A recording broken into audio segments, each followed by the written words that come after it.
into the DNVR Rockies Podcast. I am Patrick Lyons. I am Susie Hunter. Patrick, what a weird couple of days at Coors Field. These games are peak Coors. Very much so, especially when you have the Rockies playing great at home, like they're an under 500 team. Only slightly, but we know they've got the magic at Coors Field many times, especially when they come back on the road after the last road trip that they just had. Mm-hmm. It's just, the heat, I don't know. I'm all flustered. Yeah, no, look, they had leads in both these games on Tuesday and Wednesday. Mm-hmm. It's absolutely been a lot. But you know what? There was definitely a silver lining today and yesterday, and that's Nolan Jones. Nolan Jones is, as I've been calling him, I think we've all been calling him this, everyone's saying it, the one true Nolan. One true Nolan, and that home run today, that go-ahead homer, oof, chef's kiss. Nolan being Nolan means something totally different right now. Because it's exciting. Like we're seeing the start of a guy who could be, I'm going to put it here right now, is he a 2024 all-star kind of guy where you're like, and it's a little early, he's got to prove it, but you're like, man, if you're looking for like a little bit of a sleeper for next year, he could be a guy that represents the National League in Philadelphia? No, in Texas. Texas is where the All-Star game is next year. Texas is next year. It's a weird one. Philly is 2026 because it's the 250th? Sesquicentennial. The sesquicentennial. That would be fun. I kind of want Nolan to be a 2026 All-Star because he's a Philly guy. Couldn't he do both? Why not both? Are we putting the cart before the horse? Okay, let's pull the cart back. Let's find the horses. Let's saddle them up. No, look. No, this was a great Nolan Jones game, and they've all been great Nolan Jones games. I mean, the last 2 days have been fantastic. It was, going into this series, I really wanted to talk a lot to Brenton Doyle and Nolan Jones, just about their chemistry a little bit in the outfield, everything that they're doing together defensively, feeding off each other, and then we actually ended up seeing it on Tuesday with both those guys. We can get into the details of that, but there's definitely a lot of life since the trade deadline. Say what you will about all the strikeouts, but there is a lot of life to this team right now going forward, despite the fact that there could be an absence of losses for the most part. Yeah. Can we talk about that play on Tuesday where both of them were kind of converging close to center field, and I got a little nervous that it was going to be a collision? Because obviously I'm so traumatized from this season of injuries that I am like, no, they're going to collide and they're both going to break their femurs and they're going to be out like indefinitely. And that's like what was going through my head. Please, someone call my therapist. Obviously, I need help. But they're good out there and they've got good chemistry, and it's even better that they're both young guys, so we get to have both of them for years to come, hopefully. Yeah, rookies, man, they're doing things. Ezekiel Tovar, we know, is the guy with all the shine, but I mean, Doyle and NoJo have been doing it. As you said, injuries. Doyle went up against the wall on Tuesday night, splat, but bounces back. Yes. Then Jones in that play where there could have been some kind of collision. He hits the wall, Jones, and then afterwards you see him playing with his jaw a little bit. It didn't look like his face had hit that much, but I think it was just enough where it maybe knocked it offline ever so slightly. Jones did say after the game, like, hey, was there any back and forth between you two guys? Were you fighting over the ball a little bit? And Jones said, no, when I caught it, Doyle just said, finally. Like, yeah, finally you come over here to help me out a little bit. These boys are actually hilarious. No, it's been really great seeing them kind of break out from that mold. And we talked to Buddy post game, and he said, he's ascending. He likes that word, ascending, because he took that step forward, I think, all throughout this summer, spring and summer. And you say, okay, this is a guy to keep your eye on for next year, similar to what maybe Connor Joe did in 2021, similar to what Sean Bouchard was able to do in the final month of the season last year. But Nolan Jones has already now ascended to another level where you go, okay, this guy is like Ryan McMahon kind of hype, where you go, he's going to be a perennial 20 home run hitter each and every season, in addition to all the great Gold Glove work he's been having in the outfield. Dare I say, I know that kind of the story of the remaining 6.5 weeks of this season is watching these young guys play and watching them learn and improve and just learn how to be major leaguers. I think the actual story of the last few weeks of the season might be the rise of Nolan Jones. Am I wrong? No, not at all. You've never been more right in your life. I mean, this is oh my gosh, it's the summer of NoJo. Alyssa, did you hear that? Can you mark that? Summer of no. Well, you're right about a lot of things. Wait, no doubt. Did you see the graphic for Nolan Jones? Anytime he does it, hold on, it's on my Twitter. Is this on the Rockies scoreboard? Yeah, on the Rockies scoreboard, because it's a Barbie reference. Hold on, if I send this to Alyssa, he's got Ken vibes. Is he the Rockies Ken? He might be the Rockies Ken. Alyssa, I'm gonna send you this tweet. You gotta put it up on the screen when you can. But it's a Barbie movie reference, and I didn't get a chance to talk to Nolan after I saw this. But the graphic says, instead of a Mojo Dojo Casa House, it's a NoJo Dojo Casa House. You know, I did see that, and it did not resonate with me about like what that's from. I'm like, oh, that's a thing from something. But It's I a didn't thing know. from Barbie. Yeah, A movie that you have seen recently. I did. It actually, it shouldn't be that deep back in your brain. I was like, yeah, that's a reference to something. What exactly it's a reference to, I don't know. Nolan Jones is more than Kenuff, I will say that much. Yes, he is. I mean, I know they say Barbie is everything. Nolan Jones is everything right now, please. Please. So he entered this. Here it is. If you're watching us on YouTube, it's up now. Oh, now that's on the Jumbotron. Yeah, no, I'd seen it on Twitter on the Rockies account, them saying the NoJo Dojo Casa House. Yes. It's a kind of a tongue twister. Instead of the Mojo, it's NoJo. Yes. I like that, but I had not seen that scoreboard graphic. Very good. They just made it. I think like maybe this morning. Smart. Inspired by the Rockies account tweeting it. Dude, that's fantastic. I got the intel, you know, if there's anyone who cares more about the scoreboard at Coors Field, let them know. No, I love that. He entered the series with 7 outfield assists. Brenton Doyle also had 7. We did learn recently that the franchise record was 10, of course, by Brad Hawpe. 7 was Corey Sullivan was second. So all 3 of those guys tied. And in, I don't even want to say the last 48 hours, it's closer to 24 hours. Nolan Jones went from having 7 to 10. He had one, a rope, just threw a strike to Elias Diaz down the left field line on Tuesday for number 8. He got 2 more in today's game, which I'll talk about. But I don't know if you heard what Bud Black had to say about Nolan Jones' throw down the left field line. He said it was remnants of Bo Jackson. That's some praise right there. His teammate, former teammate, Bo Jackson. That's a big compliment right there. It doesn't really get much better than that. No, it definitely doesn't. Then he goes out and unfortunately on a Nick Ahmed bases clearing triple, that would have been a homer everywhere except Coors Field. It was also so freaking close to being an inside the park grand slam, and I would have died. I would have perished right there in the press box. If we saw an inside the park home runs are bad enough, but if it was an inside the park grand slam, good Lord. I think the last one may have been like Raimel Tapia at Fenway last year, right? Yeah. Didn't he do that? Actually, someone did. I think someone did it today. Yeah, someone did have an inside the park. It wasn't a grand slam though, right? No, it was just an inside the park home run. And I can't find who did it now, but it happened today. Some other team did it today, and it wasn't against us. Ahmed got on the bases really quick. I think it was just because it was a ball that was just really high up in the air, and he got out of the box immediately. But Jones hits the cutoff man. Boom, they fire him out of home plate. That's outfield assist number 9.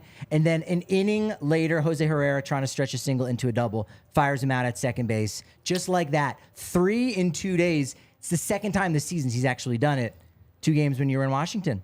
July 24th and 25th. He had 2 on the 25th. But to do it in back-to-back innings, just unbelievable. And actually his 3rd time all season long having outfield assists in back-to-back games. He did that in Cincinnati, I want to say, on June 21st. And then at home after an off day against the Angels on June 23rd. So people have not learned their lesson just yet. Don't run on Nolan Jones. Imagine trying to run on Nolan Jones. What a crazy idea. What a crazy idea. Not great. Not a great move. Not a great move. Not a great move. Are we going to talk about Austin Gomber's moves today? Sure. His 6 innings. That was 6 innings, right? Because that 5th inning before was very long. And you did ask him about that and how that affected him going into the 6th. But Alyssa, we do have that sound ready, right? All right, so here is what Austin Gomber had to say about the game, the heat, the Christian Walker of it all, etc. Here we go. That bottom of the fifth was long for you guys, obviously, at the plate, and you had to go back out there. How do you stay fresh and stay mentally prepared to go back out for another inning when you've been sitting in the dugout for that long? Mentally, it's easy. It's just physically trying to keep your body in a position to be able to go out there and execute your delivery. Just felt like my arm was great. My stuff was still fine. It was just kind of lost the ability to command the ball there at the end.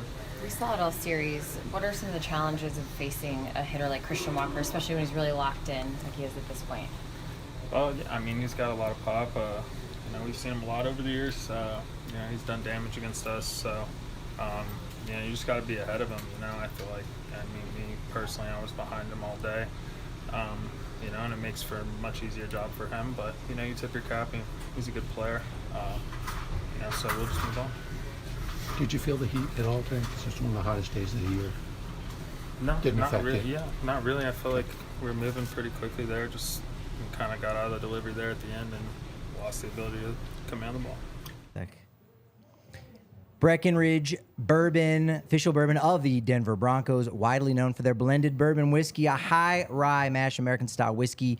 Après anywhere is the hashtag. Very French. That's a good hashtag. It's a great one. Yeah, and it's alliterative, right? Double A. Après anywhere. It's fantastic for a company that just has won so many awards that if we want to keep this show under an hour, I don't think I could read all of them. It is considered the world's highest distillery, founded back in 2008 in Breckenridge, Colorado, which, I know everybody knows that. But in case you didn't, it is in Breckenridge, Colorado. It's called that for a reason. That's right. One of the most beautiful places in the world, making some of the finest spirits in the world. Yeah, it's fantastic, and they actually have products in all 50 states. All you got to do is shop a local retailer or visit BreckenridgeDistillery.com to find out you can get home delivery of award-winning Breckenridge spirits.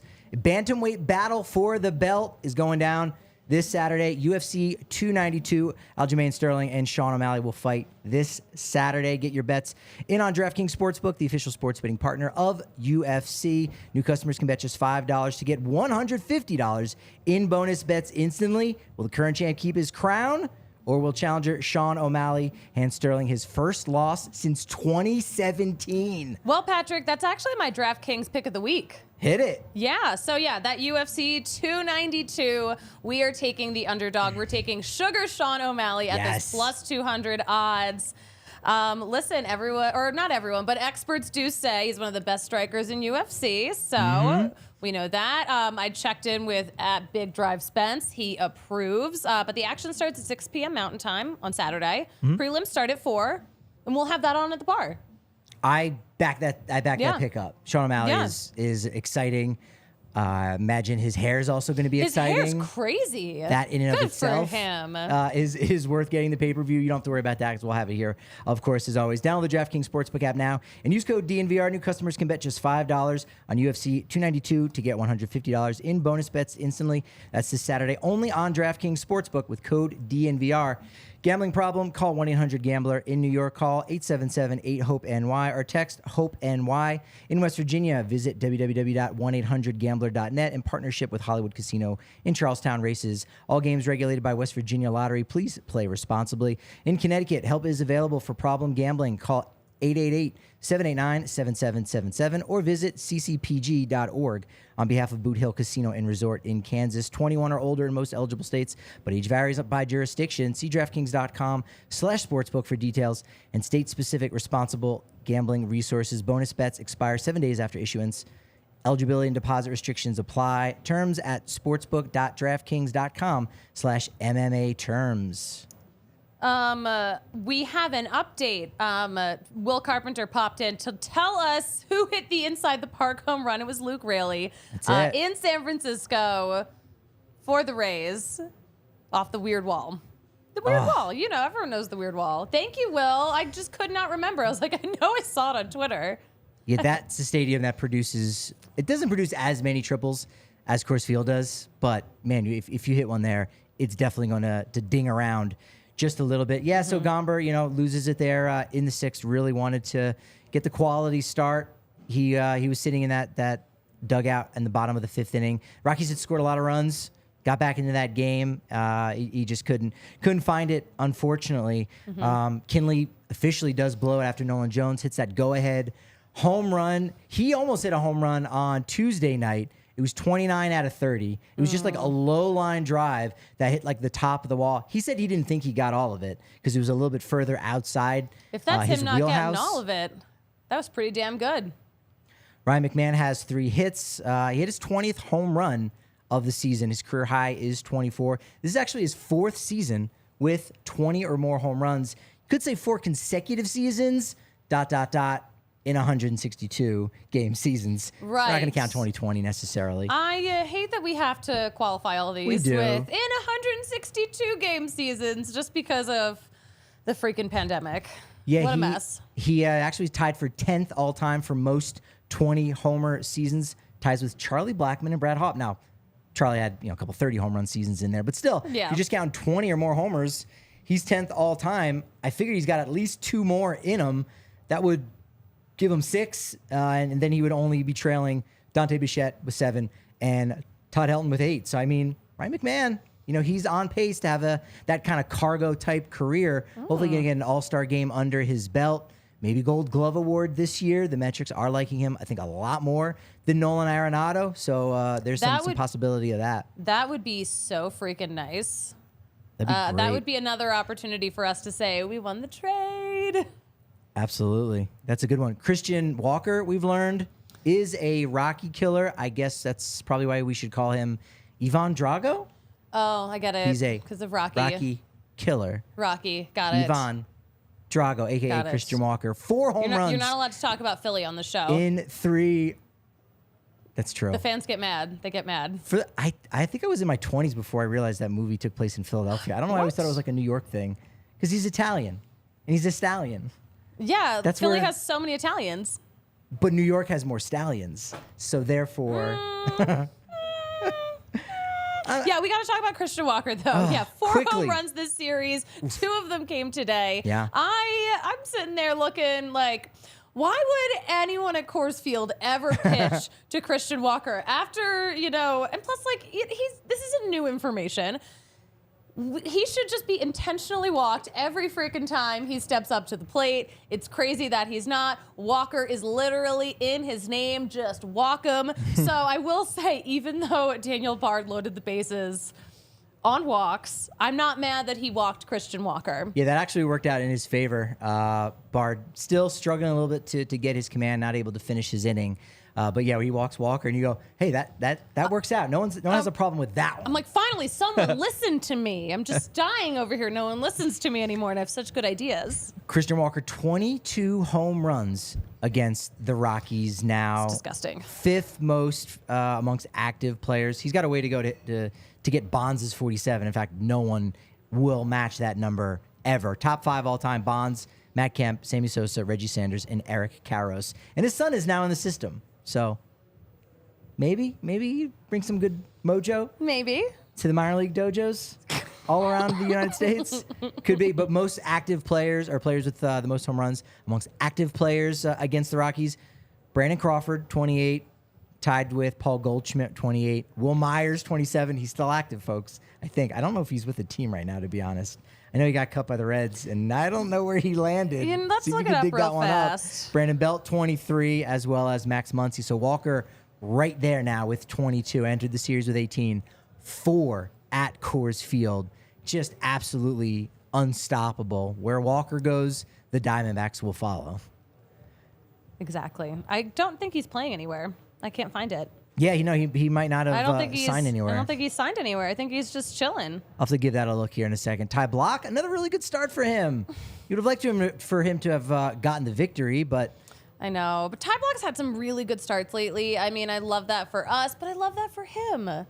Yeah, he's still under contract for next year. Like, he's been a free agent before. He's been a minor league free agent. Mm-hmm. That being said... he doesn't have 6 years of service time. So even though he's been around for a while, he's bounced around. Mm-hmm. So unfortunately, he doesn't have 6 or more years of service time. He won't have that by the end of the year. So I was going to say, where is he in terms of service time? he entered this year with 3+. So I mean, he's going to finish. He might just barely get 4 years. So really 2 more years of control if you want him. So look, Patrick Saunders asked him point blank on Tuesday. Do you feel like you're basically battling for a roster spot next year. And in a way, he is. He was at the end of last year as well, before he got designated for assignment, still came back on a minor league deal. Now, it could be a situation where you don't want to designate this guy for assignment because he could go somewhere else and be a really good depth piece for them. And we know how much the Rockies are kind of hard up for starting rotation guys with Senzatella and Marquez. We know are not going to be ready to start the year. We'll wait and see on some of the other options. But Ty Blach was really good for him to go out and have that nice start. 5 innings pitched, only gave up 2 runs.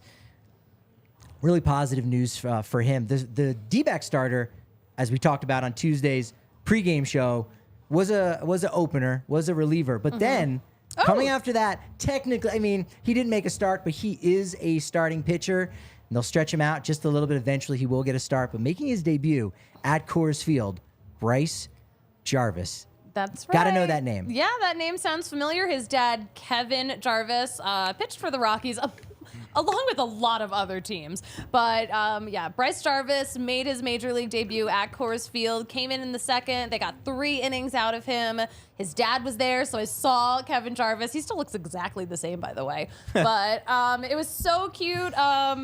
We love those tender family moments. But we did get a chance to talk to him in the Diamondbacks clubhouse after yesterday's game. But Alyssa, do we have that clip ready? All right, let's roll it. Do you have any memories here from when you were a kid here at Coors Field when your dad was playing? Not really. My dad was showing me a picture of us on the field after one of his games, and he was like, they want us to recreate the picture. And I was like, I don't know what picture you're talking about. I remember Fenway, and I remember a little bit of him with the D-backs, but outside of that, I didn't remember any Rocky stuff. I was going to say, you looked really little in that picture. We know the picture. For sure, yeah. And did he say anything to you after the game about what you did out there? Just that he was proud of me and, keep doing that and nothing more.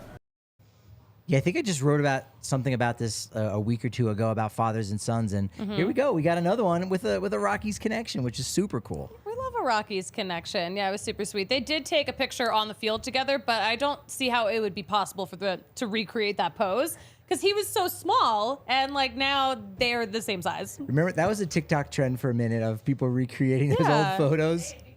Oh my God, it was so cute. Oh, I love it. Yeah, Alyssa, you should have been producing that photograph post game. We'll have to get you in on that she next time. She would have posted it. Justin Lawrence blew the save. Unfortunately, that one was over quick. The blown save was just like that. I think he only had thrown 4 pitches before the Rockies had lost their lead in the 9th inning. That would have been, again, they could have swept. They could have swept the Diamondbacks out of Coors Field like St. Patrick did the Snakes out of Ireland. Could have, but they didn't. Very, very specific. Very specific. Yeah, no, we were right in there. The Rockies were right in there, both of those games. It really should have been a sweep. I feel like that's been happening to us a lot lately, where we should have swept and we lost the series. It's true. The Rockies have had a hard time with Arizona. I think they're now 2-8 on the season against them. They entered the series 1-6. They won on Monday, and you go, all right, maybe they can turn some things around. Unfortunately, they don't. They've had even more trouble against the NL West in general. They're under 300 in division. So that's rough, especially you got 4 more left against the Dodgers. And again, for anyone that doesn't memorize the schedule like we do and kind of we have to, Rockies open the final week of the season at home. They finish with the Twins, but they open that final week with the Dodgers. A doubleheader on Tuesday. Monday's an off day. But doubleheader on Tuesday. Monday's an off. This is what I don't understand. Monday's an off day for both teams. Yeah. Why can't the Dodgers just get here on Monday? I don't know. I mean, make it make sense. Maybe they have a team trip up to Pikes Peak. They're trying to build some more camaraderie for the postseason. They have a team building activity? They could have a team building. Are they doing a ropes course? It could be. They might go up to Boulder Reservoir and do something. I have no idea. But that's so strange. So they got 4 in 3 days against the Dodgers. I still got 3 more. They got to go down to Arizona. 3 more with the Padres. And we still have a lot 6 with the Giants, I think, right? I was going to say, have we played the Giants more than once this year? I feel like it's just been this new schedule, so weird because obviously we face these teams less.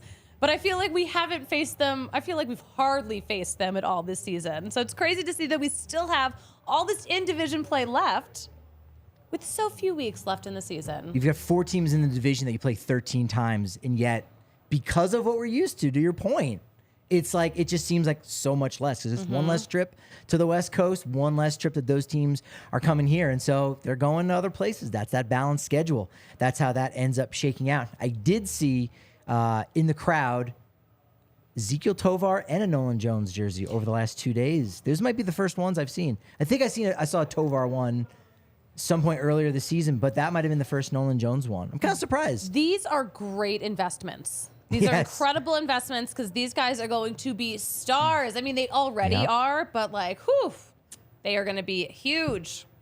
Buy those jerseys. Renee, invest. And MLB does have jersey assurance, not insurance, but assurance. Talking with Renee Deckard of Purple Road today, we were getting into it. MLB has this guarantee where if a player whose jersey you get from the MLB shop, if they get like traded and they go to another team within 90 days, you send the jersey back, you got to fill out a form or whatever, and they'll like send you a new jersey, which is great, but 90 days isn't a ton. That's not enough. That's not enough time. You almost have to wait until like May 1st before you can, because if you get a guy on opening day, that trade deadline is past 90 days. Now you're fine. If you get a jersey now, these guys aren't going anywhere, so you'll at least be able to wear it for 8 months. I mean, you're going to be able to wear Tovar and Nolan Jones jerseys for a lot longer than that. But even still, it's a nice gesture, perhaps, by MLB Shop. You know what? I didn't know they had that. I kind of love that. I mean, it's something. It's better than nothing. It is. I would agree. You know what's better than nothing? BOGO.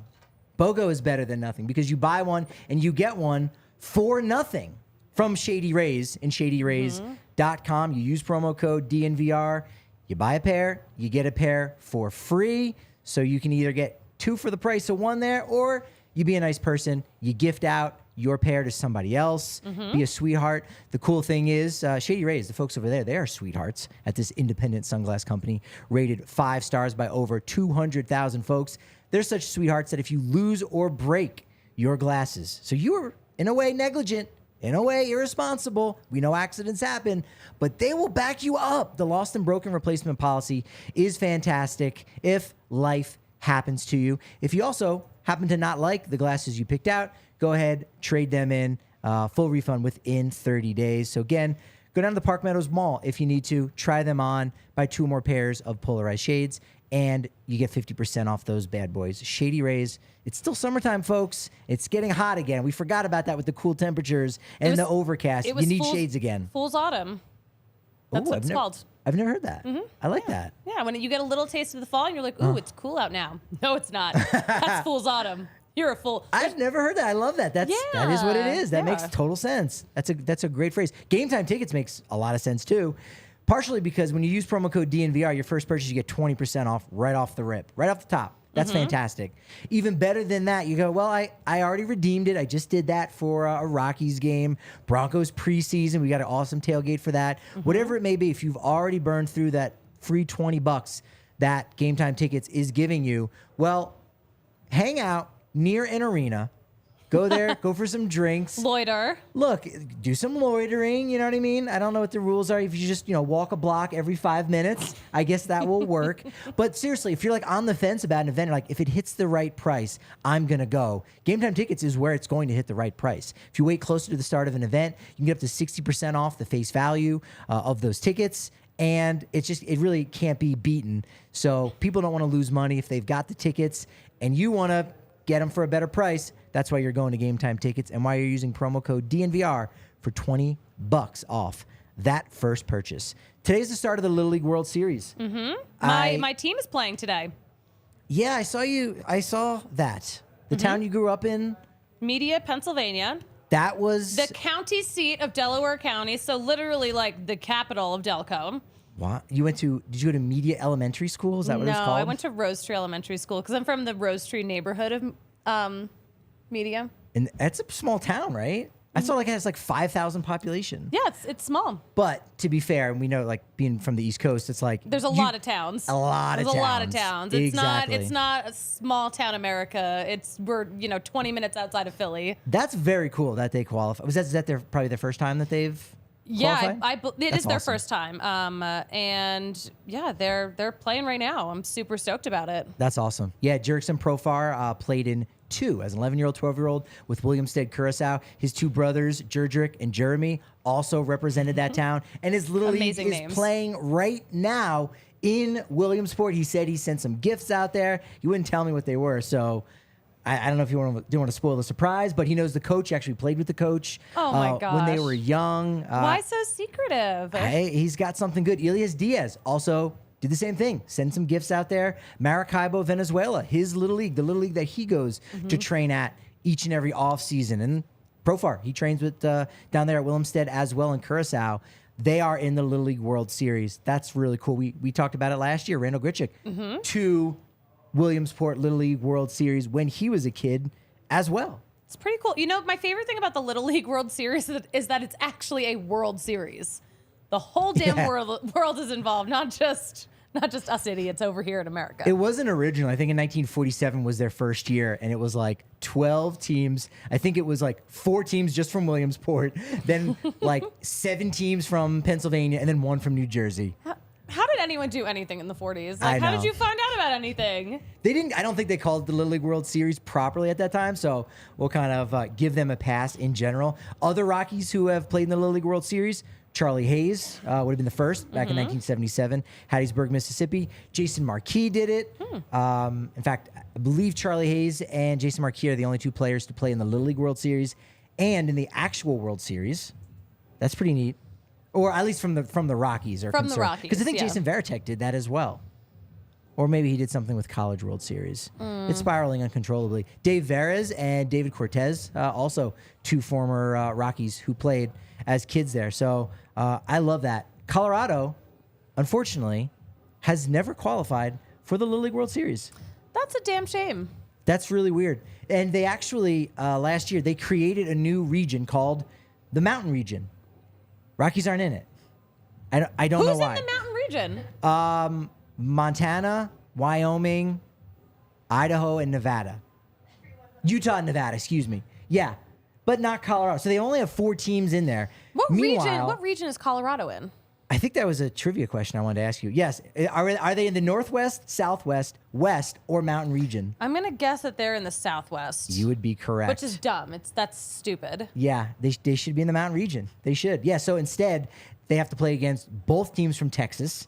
That's where Randall Grichuk came out of. So basically... Texas has some baseball teams, man. That's why we've never qualified. If you're from Colorado Springs and played on the 2003-2004 Academy Little League team, you had to go through Randall Grichuk's team, and you were not successful. You didn't go through there. You didn't stand a chance, and that's not on you. No. So they got the 2 teams from Texas, and then Louisiana, which is kind of a powerhouse as well. So 5 states in total have never reached Williamsport. Colorado, Arkansas, some of those teams have never done it in that region. Alaska has never qualified. They made it to the regional final. They lost to Seattle, Washington. So they were on the precipice of becoming the first team to do that. North Dakota qualified. That was their first time. Yeah. Fargo, North Dakota. They had a GoFundMe. They have enough kids? They just barely, I guess. They're so good they only play with 8. But again, that's a disadvantage some of those teams have. No, the states that have never qualified: Alaska, Wyoming, Kansas, Wisconsin, Vermont, Washington, D.C., and unfortunately, our beloved Colorado. So you can root for Rhode Island. All right, they qualified. That's an obscure state. If you've traveled there, you go, they're kind of an underdog. Again, Williamstead, Curacao for Jurickson Profar. Again, we've got Maracaibo in Venezuela, where Elias Diaz played. There's a team from Cuba, first ever Cuban team to qualify for Williamsport. Last year, I think, was the first year they maybe even had the opportunity to. I was going to say, I think that, they probably didn't have too many opportunities. Yeah. Until pretty recently. Yeah. Panama won today.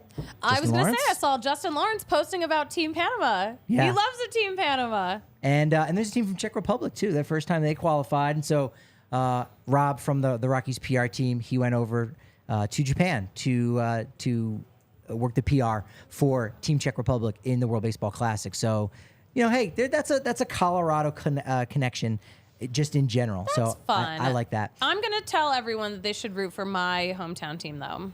Root for media. That's on the board. I think that's worthy of And you know what? Because everyone, listen, Delco is a very special place. If you know, you know. Where all the craziest of crazy Philly people come from.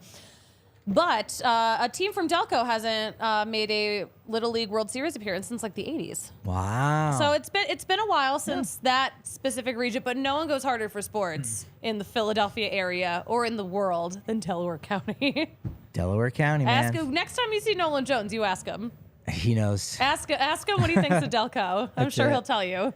Man, he's played hockey, so I mean, after fighting the guys on the ice, you take it to the stands if you need to, probably. At times, if it gets that crazy. Okay. Petty pageant. Hey, you rank them. Tell me where this ranks. We'll start off with the obvious one from last week. Jose Ramirez and Tim Anderson, who we'll see here at the stadium. White Sox, Rockies. Hard tag. They've got beef going back and forth. Petty might not be the right word, but any major fault that you have in either of those gentlemen, or are you just saying it's just kind of something that happens? You have to agree to disagree. Sometimes it comes to blows, but you just have to agree to disagree. I've never agreed to disagree in my entire life, and I don't support Jose Ramirez doing that. I'm on his side in this. I think Tim Anderson was so disrespectful to him. I'm good with how that fight turned out. He got hit twice that week. I had not, or within like a couple weeks. I didn't realize with the Yasmani Grandal business that he may have gotten hit for saying, "Oh, you want to leave a day early before the All-Star break? Here, I'll pay your flight." And he may have taken one to the chops. All right, so that's where we'll start with. Did you hear about what happened with Keenan Middleton and his first trip back to New Comiskey Park, guaranteed rate field? He, of course, traded to the Yankees, one of the few guys that they ended up getting, and said, yeah, that clubhouse is kind of in disarray just a little bit. He goes back there with the Yankees, made a relief appearance, and his name appeared on the board, but not his image. And why? Exactly. Why? There's some questions. He said, the White Sox have a no rules culture. The White Sox GM Rick Hahn issued a response saying, "Oh, those remarks are ironic for a guy who had to issue an apology for unprofessional behavior to the clubhouse." Well, it sounds behind like closed everyone was doors. doing it, A little bit. It sounded like he was just part of the culture, part of the no rules culture that had already been established. Very true. Very true. know. So his picture's not up on the board. And then the White Sox actually, instead of just like ignoring it and being like, hey, that thing happens without actually saying it, they issue an apology, or rather a statement saying the omission was not intentional, but resulted because of duplicate players listed under one uniform number on MLB's downloadable Yankee roster. So, you use multiple guys. Excuses. Are you buying that? Is that petty? No. Are the White Sox petty? Why would they should have just said nothing, because that's worse than saying nothing. Like, Sure. Best case scenario, they're lying. Worst case scenario, they're not good at their jobs. Yeah. This is dumb. This is all dumb. Now, you touched on it last week. Let's see if this is worse than either issue that the White Sox have had in the last week. The 30th anniversary for the Colorado Rockies and Marvin Freeman, Rockies leader for best ERA in a single season by a starter.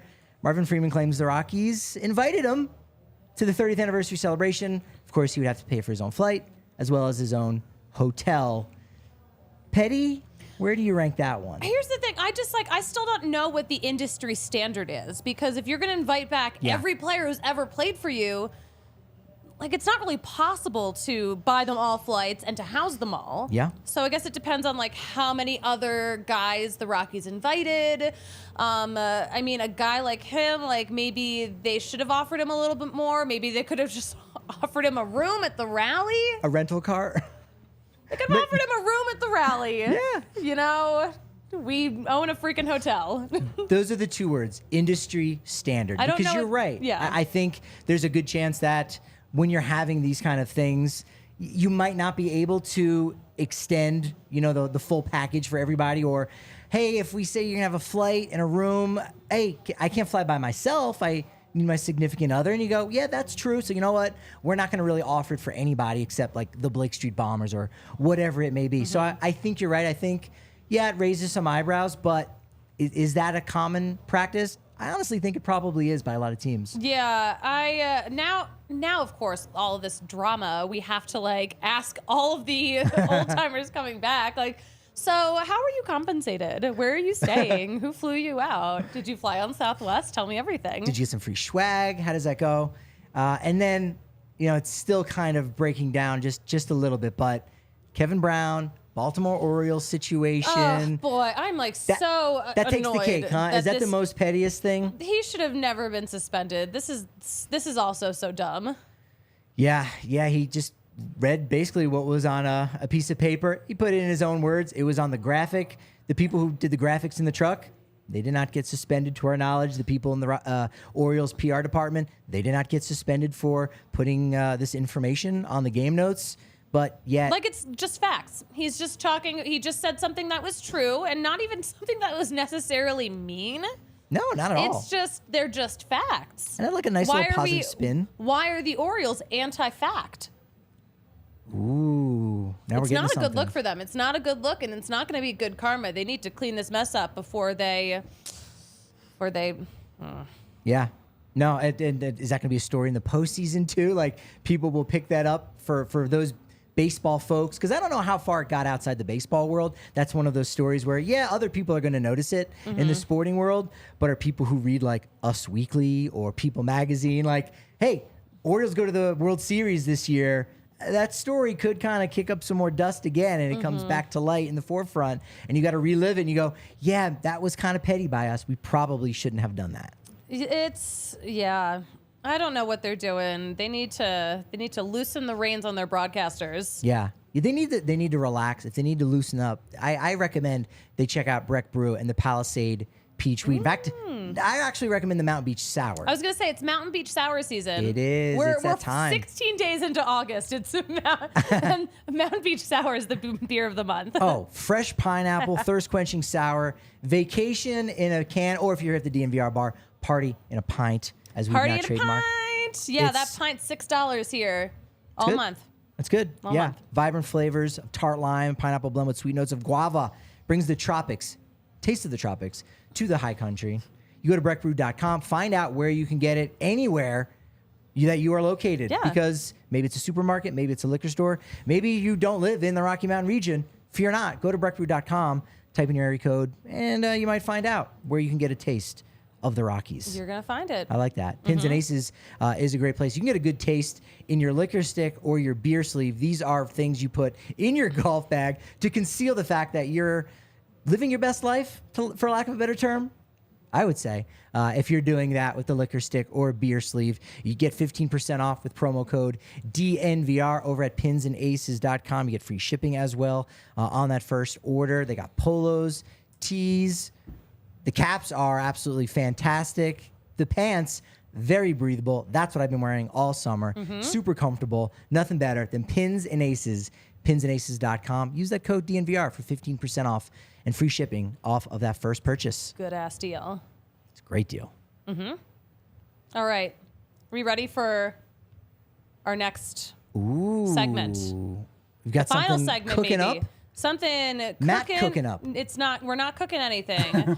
Some other people were cooking with the quote machine. We're gonna play Say What. Yeah. Say What, where I give you, Patrick, some out of context quotes, and you are going to guess who said them. Are you ready? I haven't seen these. You haven't. All right. Alyssa's seen them Here we though. go. Alyssa, are you ready? How am I going to do? What's the over under, Alyssa? How many do you think of these I'm going to get? There's only 3 of them. Ooh. So Do you think I'll get one?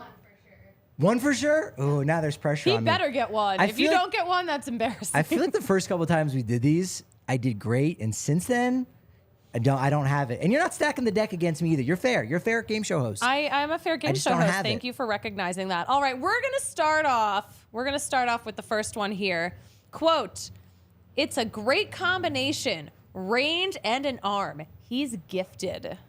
Oh, okay. Ooh, Patrick, who said this? That was this morning. It was Bud Black. Yes. Now Nolan. Oh yeah, I don't have to even say who it was about. I'm pretty sure it was about Brenton Doyle. Yes, it was. I mean, hey, you could say about Nolan Jones right now too, but Brenton Doyle, guy who won a minor league Gold Glove award in 2021. I asked Buddy today. I was like, where does Jones and Doyle rank since you've been here as far as defense is concerned in your outfield since 2017? He said Doyle. He didn't even name another center fielder to give them credit. He said, no, Doyle is the best defender in center field. And he's been up here for, 4 months? Already the best defender. Did give a shout out to Cargo. Gerardo Parra said, hey, Ian Desmond, good athlete out there. But ultimately, I mean, Doyle in center field, fantastic. Yeah, Game big changer. compliment. Big compliment coming Big? from Bud Black, who has seen a lot. Yes. Seen a lot. All right, here's our next quote. Are you ready? Yeah. Okay, quote.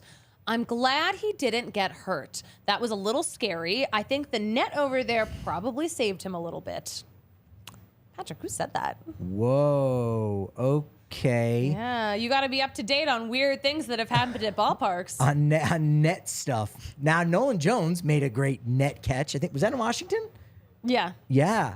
But I don't know who would have said that about him. That's a couple weeks old. That doesn't sound fresh. So it would have to be somebody else. We only use the freshest quotes here on Say What. Freshly squeezed quotes. I have no idea who made a really good play. I haven't seen too many highlights. This is Kevin Cash on Randy Arozarena, and we do have the video. He made a crazy catch that sent him tumbling into the stands.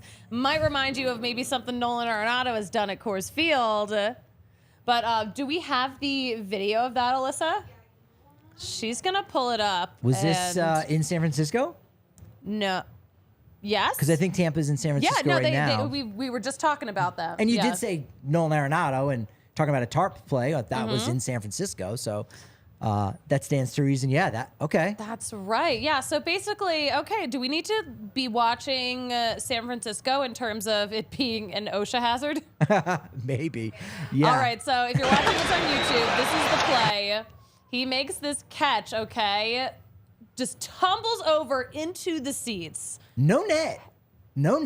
Wow. Feet overhead, just like ass over tea kettle, as they say in Britain.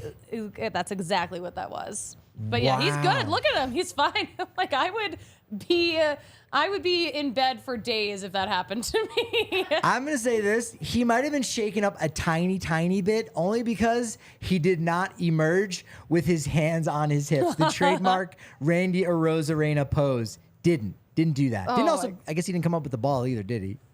Yeah, I don't think he did. No. Yeah. Another reason did. why he didn't have his stance. I wonder if Randy and Alan Trejo are friends. They were on Team Mexico together. And they were. They were. Trejo homered off his former teammate Julio Urias. They'll be hanging out next week on the road with you, in fact. With me. They'll be hanging out Yes, with you. I will be down there at the Trop. I want at least minimum of 7 photographs of all the different boots Randy Arozarena has at his locker or that he wears in. He is Minimum iconic. 7. He is Minimum 7. iconic. Absolutely. All right, we got one more quote for you, Patrick. Are you ready? Yeah. All right, quote. There's a lot of blind luck involved in this. I could have been looking down at my scorecard and writing an RBI double or whatever and not even seen them pop up because it was such a bang play. End quote. Patrick, who said this? I'm trying to figure out from the silhouettes what that is. I feel like the silhouettes might give it away, actually. You might hit the over on this. I mean, it makes me think of the Aaron Boone and Laz Diaz, but that was over a week ago, and that doesn't line up with the quote exactly. Blind luck. Wow. No, I'm sure when I see it, I'm going to know. And again, I appreciate all the people, by the way, in the chat, or technically not in the chat on the DNVR Sports channel live on YouTube, who are not going like, you're an idiot for not knowing this one. It's so blatantly obvious. So thank you for all you guys. If you're that kind, also leave us a review anywhere you listen to a podcast. But I don't know, Susie, what was it? So Guardians broadcaster Tom Hamilton said this about the viral call of that Jose Ramirez-Tim Anderson fight. So I know, of course, that fight happened, a couple of weeks ago.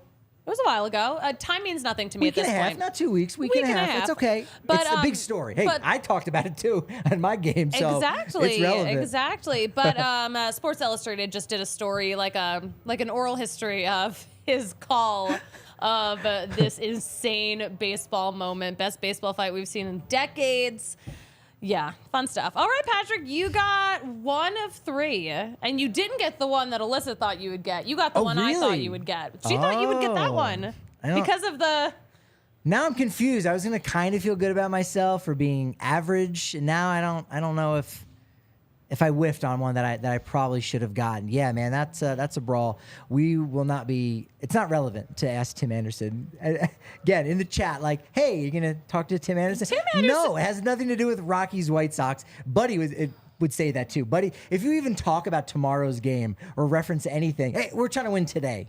So I don't know if TA7 would be as I'm not. good as that. Tim Anderson seems a little unhinged to me, so I'm not asking him anything. I'm not asking him a damn thing. No, but you can ask us questions if you'd like on There we Twitter at DNVR_Rockies. At Patrick D. Lyons is where questions can be asked of me. And you can find me at the Susie Hunter on all platforms. Don't ask me anything. I don't want to talk to anyone.